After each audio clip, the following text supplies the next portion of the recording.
Magandang araw mga amo at welcome sa aking channel. So sa video na to ay magko-komento tayo patungkol po dito sa balita patungkol po sa di umano ay naglabas na o maglalabas na ng arrest warrant ang ICC laban kay Senador Bato de la Rosa at ang nagbunyag nito ay si Ombudsman Boyeng Rimulya. So mga isang araw o dalawang araw na ang nakakaraan ay may mga lumabas din na balita na di umano may mga taong nagkumpirma kung totoo ba na naglabas na nga ng arrest warrant ang ICC at napag-alaman na wala pa palang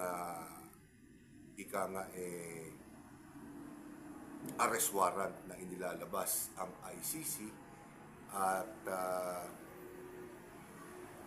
tiningnan ito sa website ata ng ICC at kinumpirma din ito ng abogado ni dating Pangulong Rodrigo Duterte sa ICC na si Attorney Kaufman, kung hindi ako nagkakamali. Correct nyo na lang ako dahil siya yung nahandoon, siya yung abogado ni dating Pangulong Rodrigo Duterte at higit na siya ang makakaalam na una kung talagang sadya ng lumabas na arrest warrant lumabas na arrest warrant laban kay Senador Bato. So, alam naman natin na itong mga nakakaraang araw ay laman ng balita si Ombudsman Boyeng Rimulya dahil may mga interview siya na sinasabi niya mismo na meron ng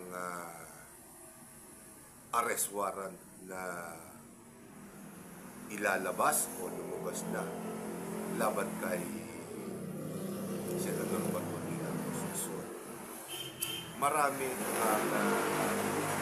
siyempre, naguguluhan dahil ano ba talaga ang totoo. Kung yun bang sinasabi ni Ombudsman Boyeng Rimulya o yung balita o yung kumpirmasyon na sadyang wala pa talagang arrest warrant na lumalabas. So, na-curious ako at naghalap ako ng ilang mga video, mga balita sa social media patungkol nga po dito sa mga panayam at mga press con ni Ombudsman Boyeng Rimulya at may mga ilang bagay lamang po ako na napansin. Unang-una na po dito ay yung mga unang yung tinatawag na kaagahan ng kanyang pagbubunyag ay sinabi niya na halos o sigurado siya na lumabas na o lalabas na yung arrest warrant kay Senador Bato de la Rosa. Pero ito lamang, kani-kanina lamang ay napanood ko na mismo sa bibig niya nang galing na wala pa talaga. Pero meron na siyang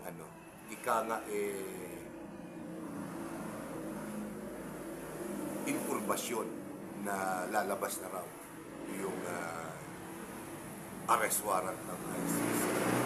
So naguguluhan ngayon ako dito kay Ombudsman Boyeng Rimulya. Kasi sinasabi niya na yung kopya ng arrest warrant ay nasa cellphone niya. So, ang tanong ko dito, saan nanggaling yun?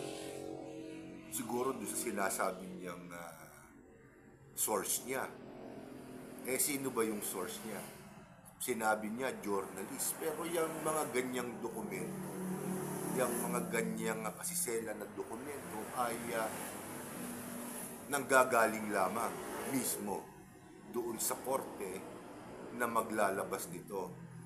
Ang ibig sabihin ba nito ay may impluwensya siya sa loob ng ICC? Unang tanong yan. Ikalawa, ano ba talaga ang trabaho ni Ombudsman Boying Remulla? Kasi siyempre,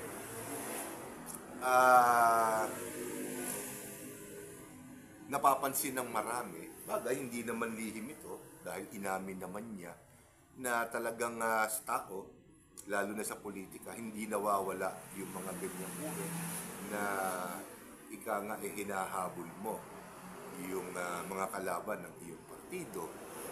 So, doon malinaw na. Di ba, gumawa na ako ng mga naunang video kasi kaya Ombudsman na Boying Remulla na kaya siya nalagay diyan una dahil nalagay siya diyan sa mga matataas na posisyon at pinaka-importanteng mga posisyon sa gobyerno ay dahil una malapit siya kay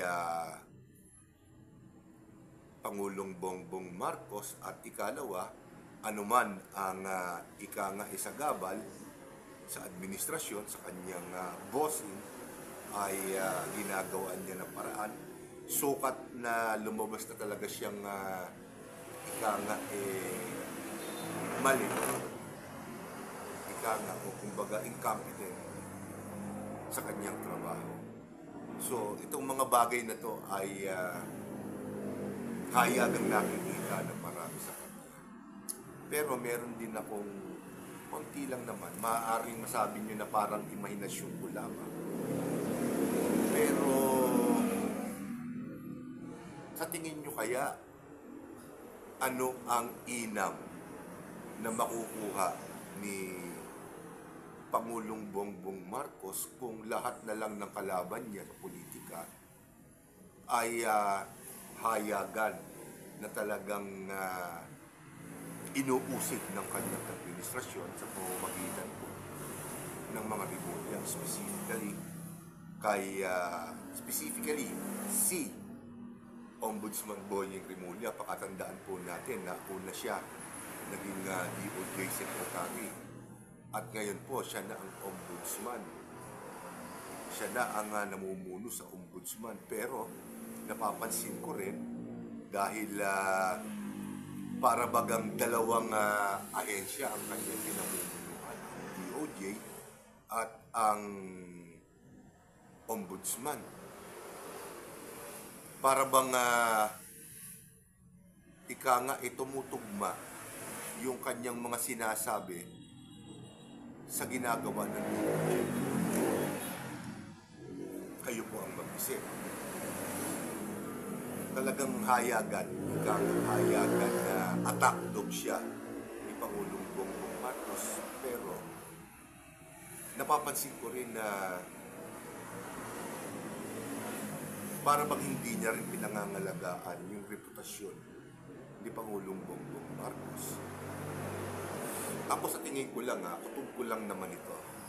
Hindi kaya may ibang agenda si Ombudsman Boying Remulla, kaya kahit kapal muka, kahit magsinungaling na siya sa publiko, ginagawa pa rin niya.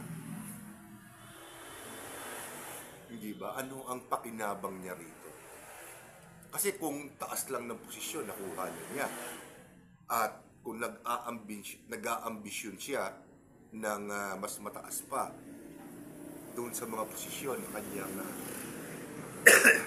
hinahawakan, sa tingin ko hindi niya na makukuha yan dahil ang susunod niya either congressman na siya, ang susunod niya sinabi.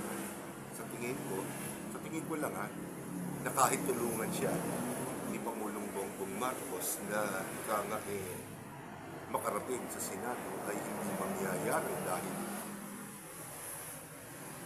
marami ang may disgusto sa kanya dahil marami na siyang mga bagay na ginagawa sa dalawang ahensya na hindi na tumutugma sa mismong mga tungkulin ng mga ahensya na to.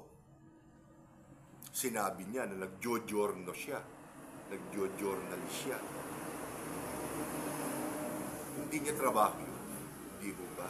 Ang trabaho niya ay mag-imbestiga ng mga katiwalian sa gobyerno. Bakit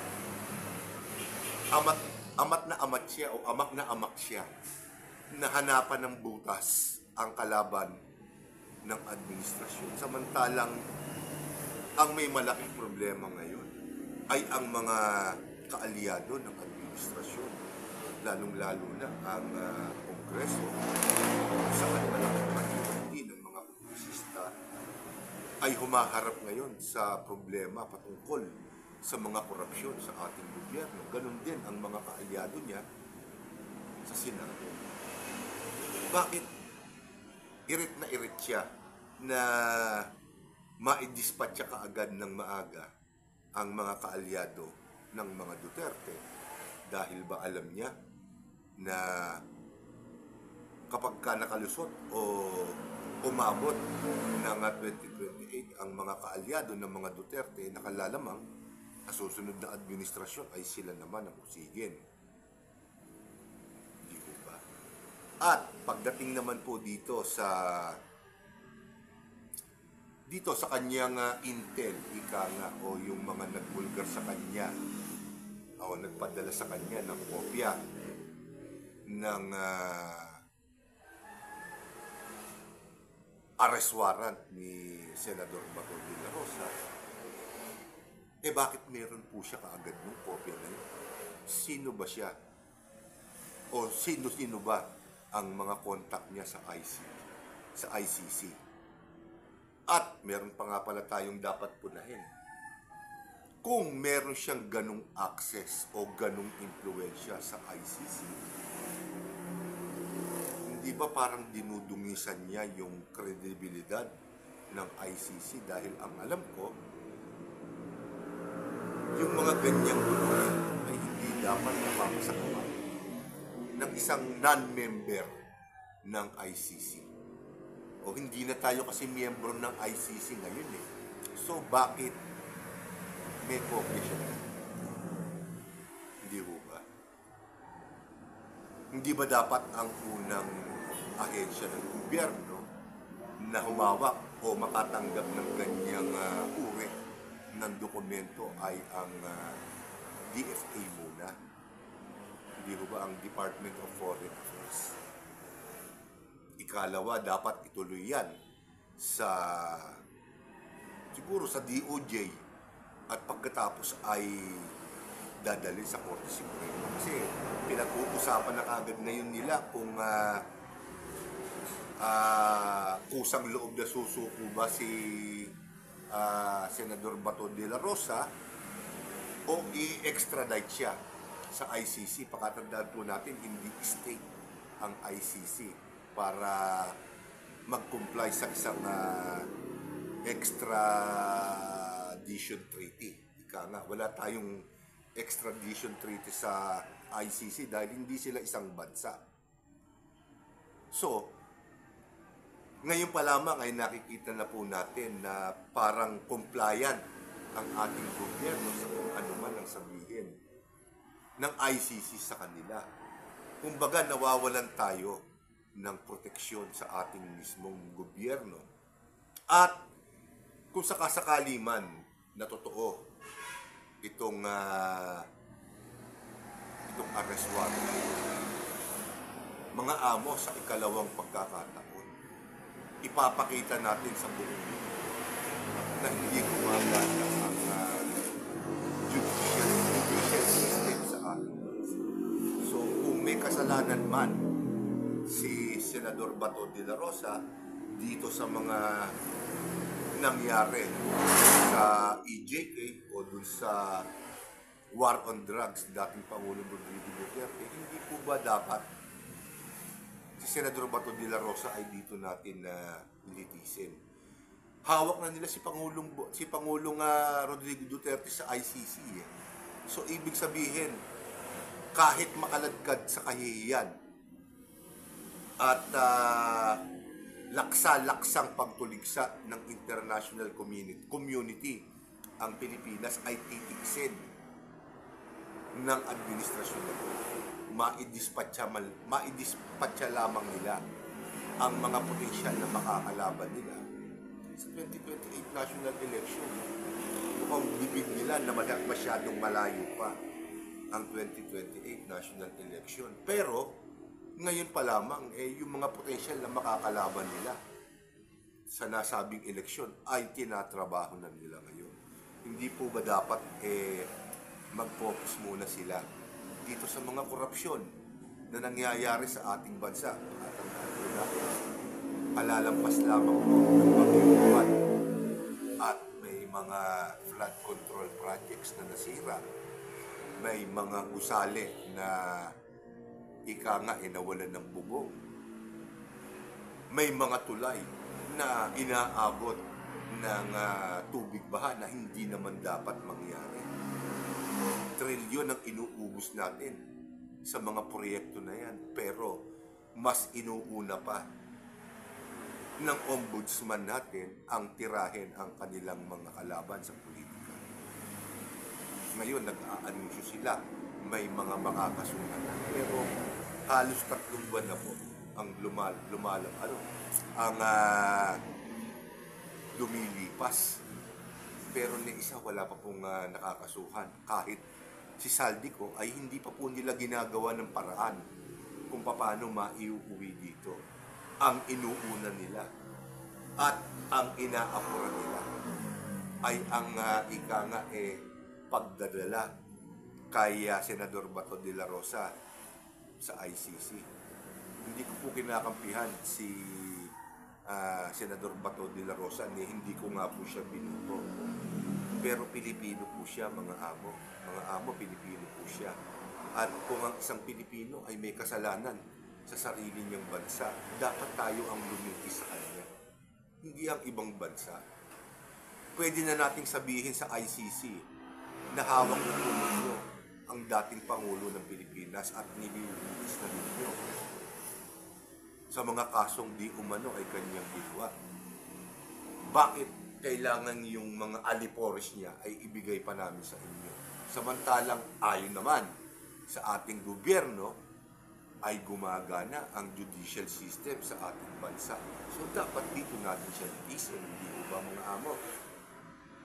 At kung mapatunayan natin na siya ay nagkasala, at sa tingin ko mangyayari yun dahil hindi ba amak na ang administrasyon na pitpitin ang kalaban nila o mga potensyal na makakalaban nila sa 2028 ay magagawa nila dito dahil hawak nila lahat. Pero bakit pinipilit nila na sa ICC litisin itong mga tao na ito, itong mga politika nito? Ginagawa ba nilang scapegoat ang ICC? Pero alam naman natin na hindi mangyayari yun dahil alam na po ng ating mga kababayan, ng ating mga amo, na ang ganyang uri ng mga bagay ay kaya-kaya naman po natin gawin dito. So, lumalabas po talaga na ito ay politika lamang. Hindi na po maitatanggi ni Ombudsman Boying Rimulya yan. Hindi po ba? Hindi na siya gumaganap sa tungkulin na dapat na ginagampanan ng kanyang ahensya na tinatawag. Along the way, pati yung kabilang ahensya ng gobyerno, ang DOJ, ay namamantuhan ng gobyerno. So, hindi na po sila separate entities ng gobyerno. Hindi ko ba? Lumalabas na puppet na sila ni Pangulong Marcos. Pero doon, may duda pa rin ako. Hindi ko ba? Dahil kapag ka na-dispatcha mo na yung mga kalaban, nasabi ko na to sa ibang vlogs, ibang videos ko, na kapag ka na-dispatcha mo na ang mga Duterte, napakadali na rin dispatchahin ni Pangulong Bongbong Marcos dahil nakaumang ngayon ang mga kaso ng korupsyon sa ating gobyerno. At sino po ang ating Pinoy? Si Pangulong Bongbong Marcos, at marami po ang nagsasabi na imposibleng hindi alam at hindi nakinabang. Sabihin, imposibleng hindi rin nakinabang si Pangulong Bongbong Marcos, pati si dating Speaker Martin Romualdez, ang kanyang pisan, sa korupsyon na nagaganap ngayon sa ating bansa. So, ang pinakasolusyon nila ngayon, i-dispatcha ang mga Duterte supporters at malihis ang atensyon nila dito. Hindi ho ba? Hindi nyo nakikita yung picture? Hindi ho ba? Ultimo, yung wala pang arrest warrant ay pinagpaplanuhan na nila. So meaning, may impluensya sila sa ICC. At hindi mo na rin maiaalis, hindi na rin nila maiaalis sa isip natin. Nasa simula pa, sila talaga ang may gusto na litisin ng ICC. Sa dating Pangulong Duterte. Sukat na isakripisyo nila ang dapat, ang soberanya, ang karapatan ng kapwa nila Pilipino, gagawin nila. Hindi na baling lumabas silang kahiyahin sa mata ng tao at sa international community, maproteksyonan lamang po nila ang kanilang mga sarili. Papatunayan sana nilang mali ako. Pero yun po ang nakikita ng karamihan. Totoo na dapat kung may kasalanan si dating Pangulong Rodrigo Duterte at ang kanyang mga kasamahan noon, dapat silang managot. No doubt about it. Pero hindi po ba dapat dito natin sila natin dahil gumagana naman talaga ang ating judicial system. Pero kahit pati yun, handa nilang isang division. Masakit lamang ang kanilang isang. Nakakalungkot mga amo, nakakalungkot. Pero syempre, aabangan pa natin ang mga susunod na ikabanata kung sadya talagang maglalabas ng original na arrest warrant ang ICC. At ito pa ang isa bago tayo magtapos. Kung may mga nagwi-witness ngayon sa Blue Ribbon Committee na kini-question nila ang mga dokumento, ang kanilang mga pahayag, at pinangangalandakan nila sa atin na yun ay peke dahil hindi natotaryuhan ng maayos, hindi nasumpaan ng maayos, ay peke na. So, itong hawak ni Ombudsman Boyeng Rimulya na kopya ng ICC na arrest warrant, ay pwede rin nating sabihin na peke at gawa-gawa lamang ni Ombudsman Boyeng.